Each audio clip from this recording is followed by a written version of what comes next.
I grew up in Germany. I was born in May 31st, 1927, in a little town outside a city called Trier, T-I-E-R. And we went to public school. We had a priest, and it was more or less a Catholic school. We were 3-4 Jewish kids, and that's all. In March of 42, the local gendarmes came and picked me up and my brother, and they walked us back to our own hometown. And they stayed there and waited till we put together our belongings, and they took us to Auschwitz. They pushed us in cars again and went closer towards the area northwest towards Hamburg area, and they stopped the railroad cars, and they got us into an open area. There was no buildings, no camp, no nothing. It was just people, just prisoners, Russians, any kind of people of the world were there.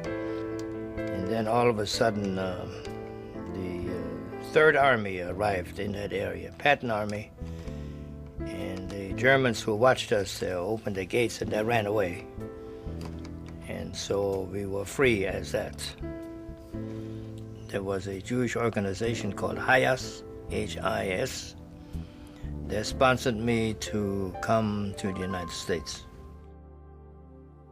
My brother-in-law lived out here at that time, and he says, I'm working for this company, and they're going to have an outdoor place, outdoor furniture. I says, yeah, I have time on weekends. He says, on weekends we were closed. I says, I'll come and work the weekends, absolutely. And then my brother-in-law and I decided to look for a place in Orange County because Disneyland was coming in. And so we went looking, and we found an old gas station. When we opened the store, it was just the shell of a gas station. And my brother and my sister-in-law and Kurt and I pulled weeds and painted and did everything that we had to get the place ready. The guys would run the business during the week, and my sister-in-law and I would go into town with our station wagon and pick up the furniture that we had to and load up and drive back. And that's our early days. There was times we didn't take any salaries. Money we had in our banks, we took and put it in the business.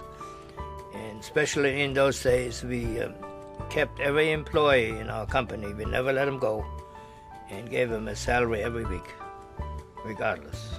And we weathered through that storm, and which came out just fine. About 12 years old, the weekends would come, and my dad said, come down to the store. I want you to start working. And my job was to dust tables and clean up and basically answer the telephones and help customers, which I didn't know anything about, but just get a feel for the business, just have more bodies there. Kurt and I were working side by side for a long time, and then all of a sudden I became kind of a big shot, and I said, I want my own store. Let's open a second store. So we went looking for different locations, and we decided that Huntington Beach would be the ideal spot to open our second store. I got involved after graduation working in the Huntington Beach store. So it was really Mom and I in the Huntington Beach store working, and then she stepped aside and I took over as manager after a number of years in Huntington Beach. Customers first. And always tell the employees when the phone rings and people are in the store, you hang up. I don't care who it is, unless it's a real emergency. The people in the store come first. Those are the ones who patronize us. They're the ones who help us make a living. They love this business. They do take more time off than they did before, which I think is wonderful. But they really enjoy the business, and retirement, I don't see it in their future, not too soon.